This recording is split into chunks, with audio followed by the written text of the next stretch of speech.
Salut mes détours oniriques, c'est Dark Chéché, j'espère que vous passez une bonne journée. Et aujourd'hui, voici la 50e vidéo de ma chaîne YouTube. Et comme vous l'avez vu au titre, dans cette vidéo, on va parler du skin Tsuki 2.0. Mais d'abord, je tenais à tous vous remercier, vous qui êtes abonnés, qui likez mes vidéos. Merci infiniment à vous, tout simplement parce qu'on a atteint 31 abonnés à l'heure où je fais cette vidéo. Ça me fait énormément plaisir, donc vraiment merci, merci infiniment, merci beaucoup. Alors, qu'est-ce qui se passe? Eh bien, il y a déjà un moment, j'ai remarqué quelque chose d'assez bizarre sur le skin Tsuki 2.0 et j'ai vu personne en parler. Donc, pour le contexte, Tsuki 2.0 est le skin palier 1 du chapitre 3 saison 2 Résistance sorti le 20 mars 2022. Alors, pour commencer, donc, on va reparler du trailer. Vers la fin du trailer, on a Doctor Strange qui apparaît dans son portail. À côté de lui, on a l'Onirisme, qui est l'une des sœurs des Sept, donc les Sept qui étaient contre l'Institut onirique à cette époque-là. Et entre Doctor Strange et l'onirisme, on a le skin Tsuki 2.0. Alors du coup, techniquement, elle se bat aussi contre Lio. Mais il y a un détail assez bizarre que j'ai remarqué donc sur le skin Tsuki 2.0. Vers ses épaules, on peut voir qu'elle a le logo de l'Institut onirique. C'est pas une blague, elle a le logo de Lio alors qu'elle est censée être contre eux. Donc on peut faire plusieurs théories sur ça, voilà, est-ce que c'est une agente infiltrée, est-ce que c'est une agente double, on sait pas trop.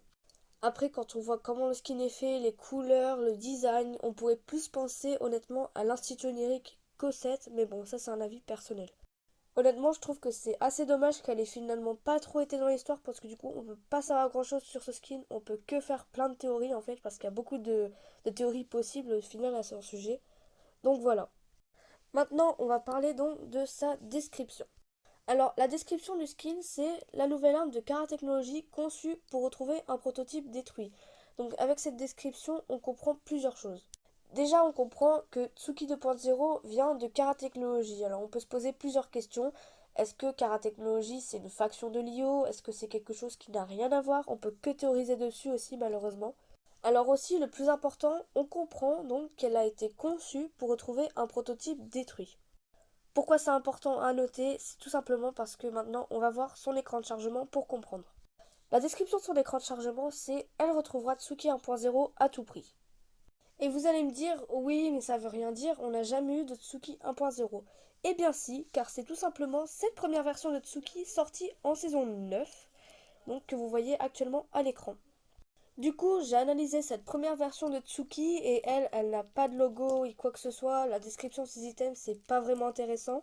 Donc on n'en apprend pas plus avec elle malheureusement. Ah oui, un autre truc à noter par contre, la version de Tsuki 2.0 dans le trailer, c'est pas la même version que celle qui a les logos. C'est deux versions différentes, donc on peut aussi faire des théories dessus. Est-ce qu'il y a une Tsuki 2.0 contre Lio et une contre les 7? C'est possible. Donc voilà. J'ai aussi analysé donc la dernière Tsuki, Tsuki la créatrice sortie en chapitre 4 saison 3. Le sac à dos, peut-être qu'il a la forme du logo, mais ça c'est peut-être moi qui me fais des films honnêtement. Et la description du skin, c'est elle a fui Kara Technologies pour tracer sa propre route. Donc on comprend qu'on n'en apprendra pas plus avec elle non plus malheureusement. Donc voilà. Après, Kara Technologies, on sait pas donc si c'est une faction de Lio ou si c'est un truc qui a rien à voir, donc ça pourrait peut-être expliquer son logo sur ses épaules, mais ça explique toujours pas pourquoi elle se bat avec les 7 alors qu'elle serait du côté de Lio, enfin voilà, c'est très très bizarre. En tout cas, ça sera tout pour cette vidéo. Si elle vous a plu, n'hésitez pas à laisser le petit like. N'hésitez pas aussi à vous abonner. C'est très très très important pour ne rien louper. J'ai pris beaucoup de retard pour cette vidéo. J'en suis infiniment désolée encore une fois. J'ai pas du tout géré le temps. J'essaierai d'être plus rapide pour les prochaines vidéos de ce format. Donc voilà. Merci d'avoir visionné la vidéo. C'était Dark Chéché et je vous dis à bientôt. Salut salut!